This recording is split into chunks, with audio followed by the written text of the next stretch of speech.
E aí, pessoal, tudo bem? Tudo tranquilo? Joia! Beleza, então. Hoje a gente vai aprender duas coisas muito legais, dois assuntos muito interessantes mesmo. Quais são esses dois assuntos? Par ordenado e plano cartesiano. O que é isso? O que é par ordenado? Ó, como o nome já diz, primeira dica, par são dois. Dois o quê? Valores. E ordenado significa o quê? Que existe uma ordem. Qual é essa ordem? Vamos ver aqui agora. Por exemplo, suponha que eu tenho um determinado par, que eu vou chamar essa dupla de A. Eu vou chamar de ponto A. Ponto com letra maiúscula. E eu tenho aqui dentro do parênteses dois valores que eu escolhi aqui para exemplificar para vocês. Eu tenho aqui um primeiro valor, 2, e o segundo valor, logo depois da vírgula, 4. O que são esses dois valores? Um par. Qual é a ordem deles? Que esse primeiro valor que vem antes da vírgula sempre vai ser o valor do x. E esse segundo valor que vem aqui do lado direito, sempre nessa ordem vai ser o valor do y. Então eu tenho aqui outros exemplos. Por exemplo, o meu ponto B. Quais são esses dois valores que eu escolhi? O primeiro valor, menos 1, vai ser sempre o valor do x. E o segundo valor aqui, ó, 3, que sempre vai ser nessa ordem, por isso que é um par ordenado, o valor do y. Um outro ponto, que eu chamei aqui de ponto C. O primeiro valor, 4, que é o valor do x, e o segundo valor, menos 1, que foi o exemplo escolhido aqui, vai ser sempre o meu valor do y. E o ponto D, como quarto exemplo, eu vou representar aqui o valor, melhor dizendo, 3, que é o primeiro valor que aparece. Então, o primeiro valor que aparece nessa ordem sempre vai ser o valor do x. E o valor de 0, que é o segundo valor que aparece, sempre vai ser o valor do y. Beleza? Muito bem. Onde que eu utilizo esses dois valores aqui? Por exemplo, no plano cartesiano.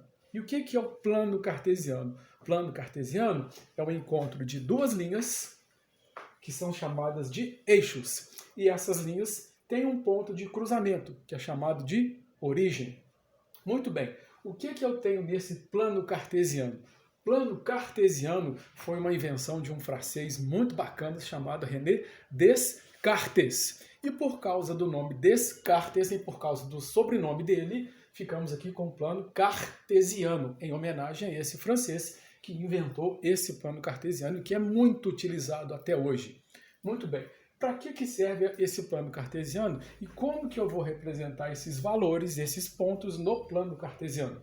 Como eu disse para vocês, o plano cartesiano ele é composto de duas linhas. Uma linha horizontal, onde eu vou representar os meus valores do x, esses primeiros valores que estão aqui.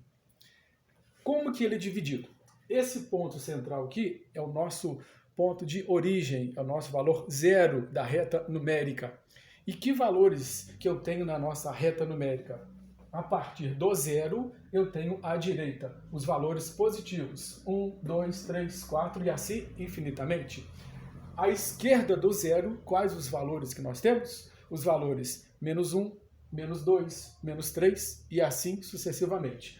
Eixo x são os nossos valores, que é também chamado de eixo das abscissas. Eixo x na posição horizontal.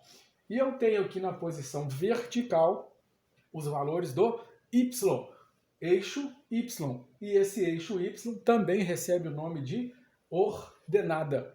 Muito bem. Como que são representados esses valores do eixo x aqui, ó, no plano cartesiano? Da mesma forma que a reta numérica. Começando aqui com zero, que é a origem. À direita do zero, os valores positivos, ó, 1, 2, 3, 4 e assim infinitamente. E à esquerda do zero, como na reta numérica, os valores negativos. Menos 1, menos 2, menos 3 e assim infinitamente. Joia? Beleza? Muito bem.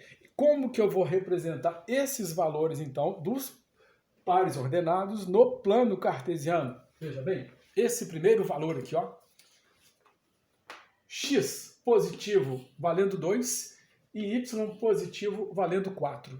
O que eu vou fazer com esses dois valores do meu par ordenado 2 e 4? Eu vou encontrar no plano cartesiano o ponto de encontro desses dois valores. Então vamos lá? X positivo valendo 2. X, onde ele está? no eixo das abscissas. E aonde que está o x valendo 2 positivo? Nesse ponto aqui, ó, 2. 2 positivo, aqui. E onde é que está o valor do y valendo 4 positivo? Eixo y, 4 positivo, aqui. Como que eu vou fazer um ponto de encontro desses dois valores aqui, ó, 2 e 4? Vou pegar aqui o meu valor 2 do x, vou seguir essa linha vermelha, que está aqui exemplificada para vocês, e vou encontrar com o valor do y valendo 4, nessa posição aqui, ó. Esse ponto aqui, ó, é o ponto de encontro dos valores 2 do x e 4 para o y, ponto A, conforme esse exemplo aqui. O valor menos 1 para o x e 3 para o y. Primeiro valor, sempre x. Menos 1, onde está? Eixo x está aqui. Aqui, ó, valor menos 1 para o x. E onde está o valor do 3 para o y? Positivo. Vou procurar aqui no eixo y, ó, o eixo das ordenadas. Para baixo? Não. Para baixo eu tenho valores negativos. Então, a partir do zero, para a direita do zero, os valores positivos. O 3 positivo. Então, está aqui, ó, valor do 3 positivo. O que eu vou fazer com esses dois valores aqui? Vou cruzar os dois valores e vou marcar nesse exato ponto aqui o ponto D. O ponto C, x positivo valendo 4. Onde está o x positivo valendo 4? Eixo x, aqui, ó, 4. E o meu valor do y, menos 1. Onde é que ele está? Y menos 1. Aqui, ó, menos 1. Para baixo do zero, à esquerda do zero. O que eu vou fazer com esses dois valores? Vou fazer o cruzamento desses dois valores e vou marcar aqui, ó, o ponto C. E por último, o valor D. Quem é o valor D? Quem é o par ordenado que forma esse ponto D? Eu tenho aqui o valor do 3 positivo. Onde é que o 3 está positivo para o x? Aqui, neste ponto. E eu tenho aqui o valor 0. Atenção com este detalhe, por favor. Eu tenho aqui o valor do 0. Como que eu marco no plano cartesiano um valor de x igual a 3 e y igual a 0? Como que eu vou juntar o x igual a 3 e o y aqui, ó, valendo 0? Quando este caso acontecer, o que você vai fazer? Você sempre vai marcar no plano cartesiano aquele valor que for diferente de 0. Então, o nosso y vale 0. Qual é o valor que é diferente de 0? O 3. E o 3 é o valor de quem? Do x. Então, eu vou marcar aqui no eixo x, ó, o ponto D, com o valor 3 e para o y valendo 0. Beleza? Tranquilo? Espero que tenha ajudado e até a nossa próxima aula. Fiquem com Deus!